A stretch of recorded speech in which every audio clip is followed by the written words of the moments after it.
வணக்கம். இது நியூஸ் ஃபர்ஸ்டின் மதிய நேர பிரதான செய்தி. உங்களோடு இணைந்து கொள்ளும் நான் டில்ஷாட் தேவதாசன். முதலில் தலைப்புச் செய்திகள். இலங்கையில் தடுத்து வைக்கப்பட்டிருந்த 46 தமிழக மீனவர்களை விடுதலை செய்யுமாறு மன்னார் நீதவான் உத்தரவு. கொழும்பு உள்ளிட்ட சன நெரிசல் மிக்க பகுதியில் டெங்கு காய்ச்சல் துரிதமாக பரவி வருவதாக சுகாதார அமைச்சு அறிவிப்பு.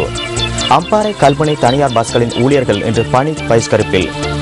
பளை தம்பகாம பிரதேசத்தில் ஒருவர் கொலை. இனி விரிவான செய்திகள்.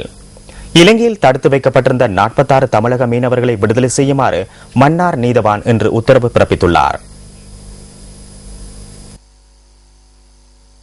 தலைமன்னார் கடற்பரப்பில் மீன்பிடித்துக் கொண்டிருந்த போது கைது செய்யப்பட்டு விளக்கமறியலில் வைக்கப்பட்டிருந்த குறித்த மீனவர்கள் இன்று மன்னார் நீதவான் நீதிமன்றத்தில் ஆஜர்படுத்தப்பட்டனர். இதன்போது அவர்களை விடுதலை செய்யுமாறு மன்னார் நீதவான் உத்தரவு பிறப்பித்ததாக கடற்றொழில் திணைக்களத்தின் மன்னார் மாவட்ட உதவி பணிப்பாளர் PF மேரண்டா தெரிவித்துள்ளார். எவ்வாறாயினும் மீனவர்களுடைய படகுகள் விடுவிக்கப்படவில்லை என்றும் அவர் தெரிவித்துள்ளார். நீதிமன்றத்தினால் விடுவிக்கப்பட்ட 46 மீனவர்களையும் இந்திய துணை தூதரக அதிகாரிகளிடம் ஒப்படைத்ததாகவும் கடற்றொழில் திணைக்களத்தின் மன்னார் மாவட்ட உதவி பணிப்பாளர் குறிப்பிட்டுள்ளார். இதேவேளை ஊர்காவற்துறை நீதவான் நீதிமன்றத்தினால் நேற்று விடுதலை செய்யப்பட்ட 36 தமிழக மீனவர்களும் ஏற்கனவே இந்திய துணை தூதரக அதிகாரிகளிடம் ஒப்படைக்கப்பட்டுள்ளனர். கொழும்பு உள்ளிட்ட சன நெரிசல் மிக்க பகுதியில் டெங்கு காய்ச்சல் துரிதமாக பரவி வருவதாக சுகாதார அமைச்சு அறிவித்துள்ளது. இந்த வருடம் இதுவரை 13,323 டெங்கு நோயாளர்கள் அடையாளம் காணப்பட்டுள்ளதாக அமைச்சின் தொற்று நோய் ஒழிப்பு பிரிவு தெரிவித்துள்ளது. மேல் மாகாணத்திலேயே அதிக அளவிலானவர்கள் டெங்கு காய்ச்சலால் பிடிக்கப்பட்டுள்ளனர். கொழும்பு வடக்கு மற்றும் கொழும்பு கிழக்கு ஆகிய பகுதிகளிலேயே டெங்கு காய்ச்சல் பரவும் அபாயம் அதிகம் உள்ளதாக கொழும்பு மாநகர சபையின் பிரதம சுகாதார வைத்திய அதிகாரி ருவான் விஜயமுனி தெரிவித்துள்ளார்.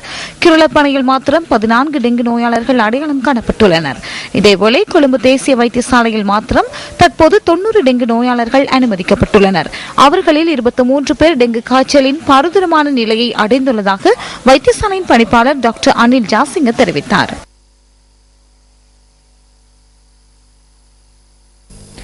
அம்பாறை கல்முனை தனியார் பஸ்களின் ஊழியர்கள் இன்று பணி பகிஷ்கரிப்பில் ஈடுபட்டுள்ளனர். இதனால் கல்முனை அக்கரைப்பட்டு வீதியுடனான பஸ் போக்குவரத்து தடைப்பட்டுள்ளது. இலங்கை போக்குவரத்து சபை பஸ் சாரதிக்கும் தனியார் பஸ் சாரதிக்கும் இடையே நேற்று மோதல் ஒன்று ஏற்பட்டுள்ளது. இதில் தனியார் பஸ் போக்குவரத்து சாரதி காயமடைந்ததுடன் அவர் வைத்தியசாலையில் அனுமதிக்கப்பட்டுள்ளதாக எமது பிராந்திய செய்தியாளர் கூறினார். இதனை கண்டிக்கும் வகையில் கல்முனை தனியார் பஸ்களின் ஊழியர்கள் இந்த பணி பகிஷ்கரிப்பை முன்னெடுத்துள்ளனர். இந்த பகிஷ்கரிப்பு காரணமாக பயணிகள் அசௌகரியங்களை எதிர்நோக்கியுள்ளதாக எமது பிராந்திய செய்தியாளர் தெரிவிக்கின்றார்.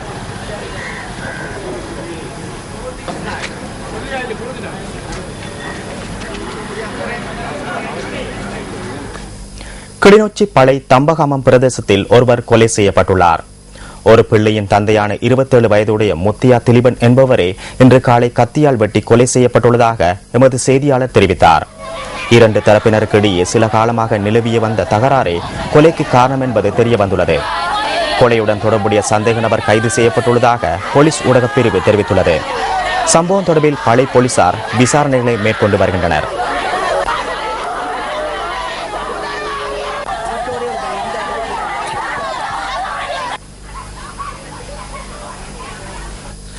மட்டக்களப்பு சித்தாண்டி பகுதியில் உள்ள ஆலயம் ஒன்றின் பூங்காவில் தூக்கில் தொங்கிய நிலையில் ஒருவர் சடலமாக மீட்கப்பட்டுள்ளார். ஆலயத்தில் பணியாற்றும் ஒருவரே சடலமாக மீட்கப்பட்டுள்ளதாக போலீசார் குறிப்பிட்டனர். இன்று அதிகாலை 3 மணியளவில் வீட்டிலிருந்து புறப்பட்டு சென்றவர் பின்னர் காலை சடலமாக மீட்கப்பட்டுள்ளார். உயிரிழந்தவரின் சடலம் பிரேத பரிசோதனைகளுக்காக மட்டக்களப்பு போதனா வைத்தியசாலையில் வைக்கப்பட்டுள்ளது. சடலமாக மீட்கப்பட்டவர் தற்கொலை செய்து கொண்டிருக்கலாம் என்ற ஊகத்தின் அடிப்படையில் விசாரணைகள் மேற்கொள்ளப்படுவதாக போலீஸ் ஊடகப் பிரிவு குறிப்பிட்டது.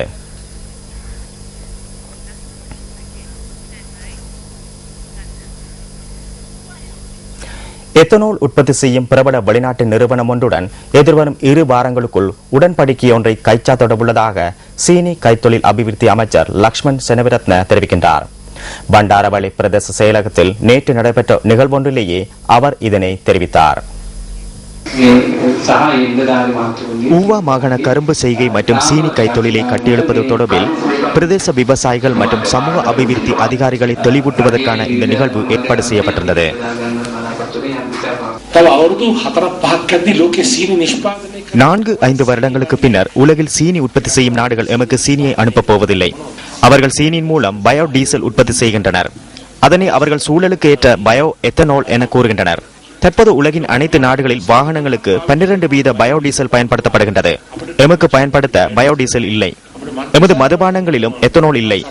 உலகில் பயோடீசல் உற்பத்தி செய்யும் பலம் வாய்ந்த நிறுவனத்துடன் 2 வாரங்களுக்குள் நாம் உடன்படிக்கை ஒன்றை கைச்சாத்திட உள்ளோம்.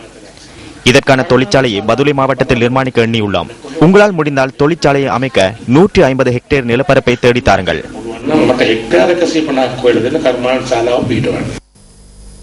கொழும்பு ஜெயந்தி நகர் ஜிந்துப்பிட்டி ஸ்ரீ வள்ளி தெய்வானை சமேத ஸ்ரீ சிவசுப்பிரமணிய சுவாமி கோவிலின் மகோத்சவத்தின் ரதோத்சவ திருவிழா இன்று வெகு விமர்சையாக நடைபெற்றது.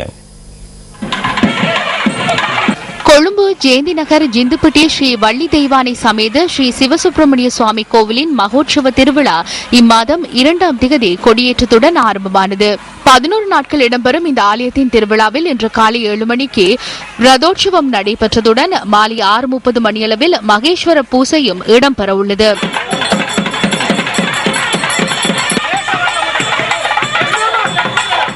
இதேவேளை இந்த ஆலயத்தின் தீர்த்தோற்சவம் நாளைய தினம் நடைபெறவுள்ளமை குறிப்பிடத்தக்கது.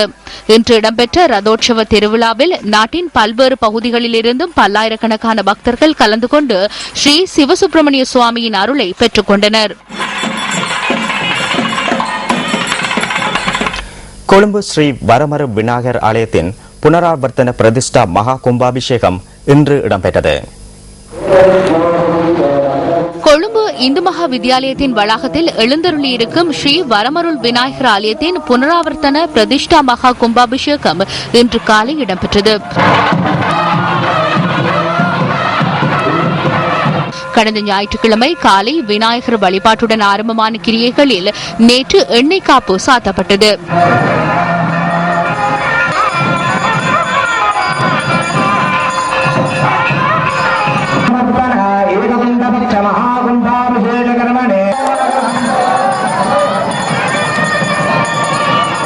இன்று காலை இடம்பெற்ற பூஜை வழிபாடுகளை தொடர்ந்து ஆலயத்தின் பிரதான மூர்த்திக்கு குடமுழுக்கு பெருவிழா இடம்பெற்றது.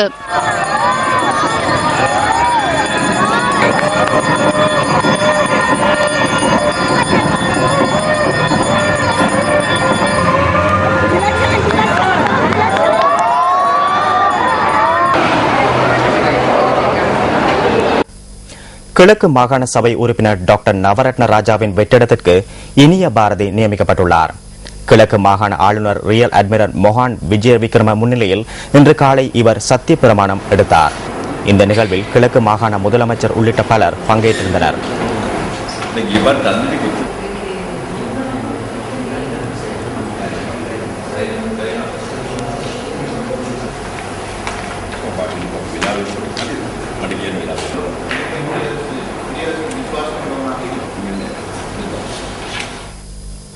நாட்டின் பொருளாதாரத்தில் பெரும் பங்கு வகிப்பதை கொண்டிருக்கும் தொழிலாக மீனவ தொழில் காணப்படுகின்றது. ஆனால் நாட்டிற்கு பல வகையிலும் உறுதிக்கரம் வழங்கும் இந்த மீன்பிடியை ஜீவனோபாயமாக கொண்டு வாழும் மீனவர்கள் தொடர்ந்தும் இன்னல்களை எதிர்நோக்கி வருவது வேதனைக்குரியது. ஆனால் ஒரு சிலர் செய்யும் ஈட்கைக்கு ஒவ்வாத செயற்பாடுகளாலும் தம்சார் மொத்த சமூகமும் சிரமத்தை எதிர்நோக்க வேண்டும் என்பது புத்தளம் மாவட்ட மீனவர்களுக்கு பொருத்தமாக உள்ளது. புத்தளம் மாவட்டத்தின் முந்தல் பிரதேசத்துக்குட்பட்ட பகுதியே இது. இங்குள்ள சிறு கடலில் சட்டவிரோத வலைகளை பயன்படுத்தி மீன்பிடித்தல் தொடர்பில் ஆராயும் மேலும் மீனவர்களின் நலன்கள் தொடர்பில் கவனத்தில் கொள்வதற்கும் இங்கு அலுவலகம் ஒன்று அமைக்கப்பட்டது. எனினும் கடந்த 5 வருடங்களுக்கு முன்னர் அமைக்கப்பட்ட இந்த அலுவலகம் தற்போது வரை திறக்கப்படாமல் உள்ளது. மீனவர்களின் நலன்கள் தொடர்பில் கவனத்தில் கொள்ள வேண்டிய இந்த அலுவலகம் மூடப்பட்டு இருப்பது தொடர்பில் மீனவர்கள் விசனம் தெரிவிக்கின்றனர். அத்துடன் மூடப்பட்டுள்ள இந்த அலுவலகம் உடைக்கப்பட்டு பெறுமதியான பொருட்கள் களவாடப்பட்டு வருவதாகவும் தெரிவிக்கப்படுகின்றது. ஆகவே இந்த அலுவலகத்தை திறந்து தம் நலன் சார்பில் நடவடிக்கை எடுக்க வேண்டும் என மீனவர்கள் கோரிக்கை விடுக்கின்றனர்.